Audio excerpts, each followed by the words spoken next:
Master minds commerce చదవాలనుకునే 10th inter విద్యార్థుల తొలి ఎంపిక.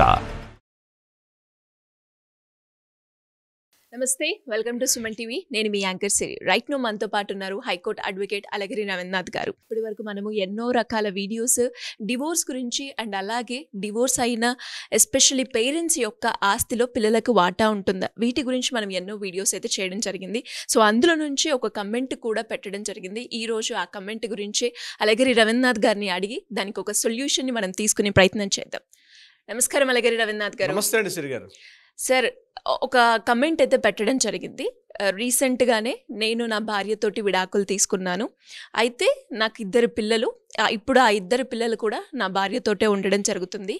రీసెంట్గానే మా నాన్న కూడా మరణించడం జరిగింది. మా నాన్నగారి ఆస్తి ఏదైతే ఉందో అది నాకు వచ్చింది. ఇప్పుడు నాకు వచ్చిన ఆస్తిలో నా పిల్లలకి వాటా ఇవ్వాల్సిందేనా? చట్ట ప్రకారంగా ముందుకెళ్ళాలి అంటే ఎలా ఉంటుంది అని అడుగుతున్నారు.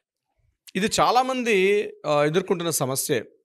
ఆస్తి పంపకాలు ఎలా ఉంటాయి, ఏ పంపకాలు ఎలా ఉంటాయి అని చెప్పి ఎవరికి వారే ఒక కొత్త కేసుగా ఫీల్ అవుతారు. సో ఈ వీడియో డీటెయిల్గా చూడండి, చివరి వరకు చూడండి. ఈ వీడియోని ఒక మంచి ఇన్ఫర్మేషన్ వచ్చే అవకాశం కూడా ఉంటుంది. తప్పనిసరిగా షేర్ కూడా చేయండి. కంటెంట్ మీ ద్వారా పెట్టుకోవడం కాకుండా మీ ఫ్రెండ్స్ కూడా షేర్ చేయండి వీడియోని.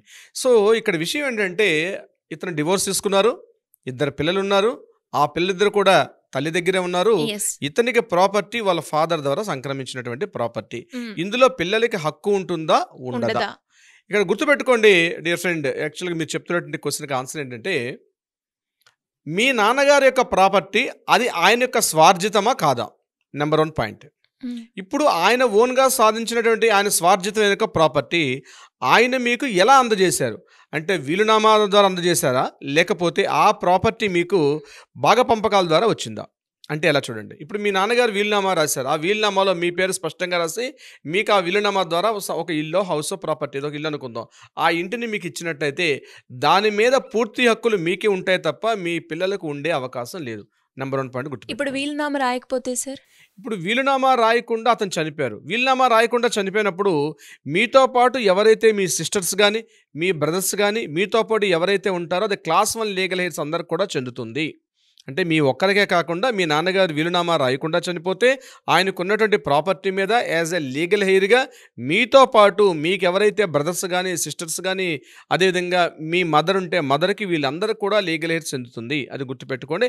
దాంట్లో కూడా మీ పిల్లలకి అందులో ఉండే అవకాశం కూడా లేదు. ఎందుకంటే మీరు ఆ ప్రాపర్టీకి లీగల్ హక్కుదారులు కాబట్టి మీకు ఆ ప్రాపర్టీ వస్తుంది. నెంబర్ 2. నెంబర్ 3 ఏంటంటే, ఆ ప్రాపర్టీ మీ నాన్నగారి యొక్క ప్రాపర్టీ వాళ్ళ పూర్వీకుల నుంచి వస్తుంది అనుకుందాం. అంటే వాళ్ళ తాతగారు వాళ్ళ ఫాదర్ నుంచి బాగా పంపకాలు జరుగుతూ వస్తున్న సందర్భంలో ఆ ప్రాపర్టీ మీద ఉన్నటువంటి హక్కులు ఏవైతే ఉంటాయో మీతో పాటు మీ పిల్లలకు కూడా ఆ ప్రాపర్టీ మీద హక్కులు ఉంటాయి. మీరు డివోర్స్ తీసుకొని మీరు డివిజన్ అయిపోయినప్పుడు కూడా పిల్లలు వారసత్వంగా ఉన్నటువంటి హక్కుల యొక్క స్థితిని కోల్పోరు. వాళ్ళకి యథాస్థితంగా వాళ్ళకి ప్రాపర్టీ రైట్స్ వస్తాయి.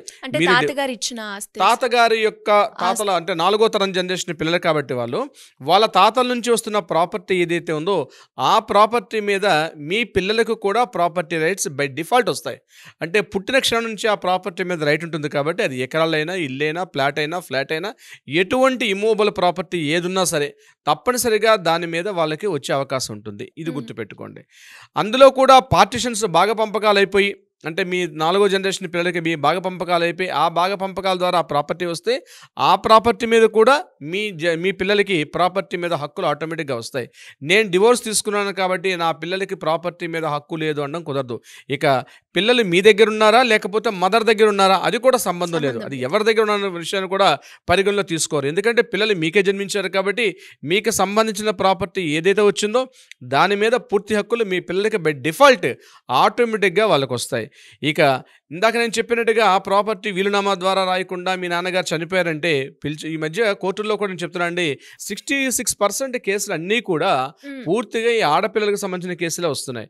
అంటే చాలామంది ఏంటంటే పెళ్లి చేసి పంపించేశాం కదా, ఆ అమ్మాయికి ఎందుకు ప్రాపర్టీ మీద మనం హక్కు ఇవ్వాలి అని చెప్పి చాలా ఇళ్లలో ఇప్పటికీ కూడా అటువంటి ధోరణి ఉంది. నేనేమంటానంటే గుర్తుపెట్టుకోండి, 2005 యాక్ట్ ప్రకారం ఆడపిల్లలకు కూడా ఆస్తి హక్కు సంక్రమించింది కాబట్టి పిలిచి ఇచ్చేసేయండి. ఆడపిల్లల హక్కు ఏదున్నా పెళ్లి చేశారా, పెళ్లి చేయలేదా, చదివించారా, చదివించలేదా, ఆమెకి ఇంకే రకమైన ఇన్కమ్ పెట్టారా, అవన్నీ పక్కన పెట్టండి. ఆడపిల్ల అంటే ఆమెకు ఆటోమేటిక్గా ఆమెకి ఆస్తి హక్కు సమాన భాగాలు ఉంటాయి కాబట్టి ఆడపిల్ల ఉంటే ఆమెకి పిలిచే ప్రయత్నం చేసి ఇచ్చేసేయండి. ఆ మిగిలిన ప్రాపర్టీ ఏదైతే ఉందో దాంట్లో రాయండి. ఇక ఇంకొక పాయింట్ కూడా మీకు చెప్పే ప్రయత్నం చేస్తాను. ఈ ప్రాపర్టీ ఏదైతే ఉందో ఆ ప్రాపర్టీని కూడా మీ తదనంతరం మీరు సంపాదించుకొని ఆస్తి అనుకోండి, మీ ప్రాపర్టీ మీద పిల్లలకు వచ్చే అవకాశం లేదు, మీ పిల్లలు దాని మీద క్లెయిమ్ చేసుకునే అవకాశం లేదు, మీ పిల్లలు దాని మీద రైట్కి వచ్చి ఛాలెంజ్ చేసే అవకాశం కూడా లేదు. మీ స్వార్జితమైన ప్రాపర్టీ అయితే మీరు మీ పిల్లలకి ఇవ్వకపోవచ్చు. అది వీలునామాలో కూడా మీరు కరెక్ట్గా రాయొచ్చు, రాయకపోవచ్చు. That is your property, your wish అది. సో మీరు ఏమైనా చేసుకోవచ్చు. ఆ ప్రాపర్టీ మీద ఎందుకు ప్రాపర్టీ మాకు రాయలేదు అని చెప్పి అడిగే హక్కు కూడా పిల్లలకి లేదు. ఇక్కడ ఇన్ని రకాలుగా ఉంటుంది. ప్రాపర్టీ ఎలా సంక్రమించింది, మీకు ఎలా వచ్చింది, మీ నాన్నగారి నుంచి మీకు ఎలా వచ్చింది. సో వీలునామా అనేది తప్పనిసరిగా రాయాలి. ఇటువంటి సంబంధించి ప్రాపర్టీ ఇష్యూస్ కొన్ని వందల కేసులు వచ్చి కోర్టులో ఉండిపోతున్నాయి. కాబట్టి గుర్తుపెట్టుకోవాల్సింది ఏంటంటే ప్రాపర్టీ ఇష్యూస్ ఇటువంటి సందర్భాల్లో మన తదనంతరం మన తర్వాత కూడా ప్రాపర్టీలో వివాదాల లోపలికి వెళ్లకుండా ఉండాలంటే తప్పనిసరిగా ఆ ప్రాపర్టీని వీలునామా రాయించండి. వీలునామాతో పాటు దాన్ని రిజిస్ట్రేషన్ చేస్తేనే ఆ మామూలుగా మనం రాసుకున్న దాన్ని డాక్యుమెంట్ అంటారు. ఎప్పుడైతే ఆ ప్రాపర్టీకి రిజిస్ట్రేషన్ చేస్తామో దాన్ని లీగల్ డాక్యుమెంట్ అవుతుంది. వితౌట్ లీగల్ డాక్యుమెంట్ ఆ ప్రాపర్టీకి వ్యాలిడిటీ ఉండదు. కంపల్సరీ దాన్ని రిజిస్ట్రేషన్ చేయించండి. వీలునామా తప్పనిసరిగా రాసుకోండి. మీకు ఏ రకంగా ప్రాపర్టీ వచ్చినా వీలునామా అనేది తప్పనిసరిగా రాసుకోవాలి. సిరిగారు, చాలా వరకు కూడా మీరు అన్నట్టుగానే ఆస్తి రిలేటెడ్గా ఎన్నో రకాల ఇష్యూస్ అయితే బయట మనం చూస్తూ ఉన్నాం.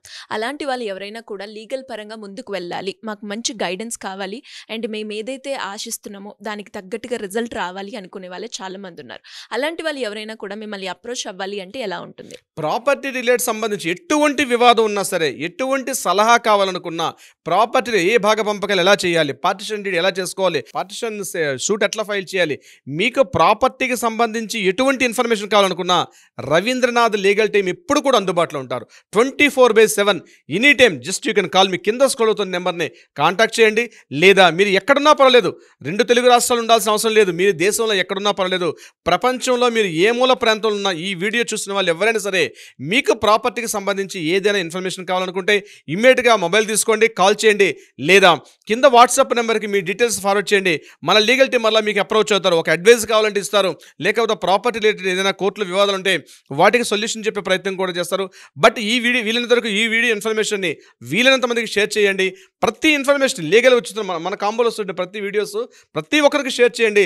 లీగల్ ఇన్ఫర్మేటివ్ వీడియోస్ ఇవి మీరు స్టోరేజ్లో పెట్టుకుని భద్రపరచుకొని 100 మందికి షేర్ చేసిన బాధ్యత కూడా ఒక సామాజిక బాధ్యత ఉంది. మీ వెంబడి రవీంద్రనాథ్ అడ్వకేట్ ఎప్పుడు కూడా ఉంటారు. మా లీగల్ టీం ఎప్పుడు కూడా మీకు సపోర్ట్ చేస్తూ ఉంటుంది. సిరి గారు, great sir, great support. Thank you so much. Thank you so much అండి సిరి గారు. సో చూసారు కదా, మరి మీకు కూడా ఎలాంటి లీగల్ పరంగా, ఫ్యామిలీ రిలేటెడ్ అయినా, ప్రాపర్టీ రిలేటెడ్ అయినా, లీగల్ పరంగా మేము ముందుకు వెళ్ళాలి, మాకు ఒక మంచి అడ్వకేట్ కావాలి అని చూస్తున్న వాళ్ళు ఎవరికైనా కూడా నేను ఇచ్చే ఐడియా సింపుల్గా కింద స్క్రోల్ అవుతున్న నెంబర్ని కనుక మీరు అప్రోచ్ అయితే డెఫినెట్గా అలాగే రవీంద్రనాథ్ గారి టీం మిమ్మల్ని అప్రోచ్ అవ్వడం జరుగుతుంది. మీరు అనుకున్న సొల్యూషన్ మీకు ఇవ్వడం జరుగుతూ ఉంటుంది. Thank you. సుమన్ టీవీలో మీ పర్సనల్ అండ్ బిజినెస్ ప్రమోషన్స్ కోసం కింది నెంబర్కి కాంటాక్ట్ చేయండి.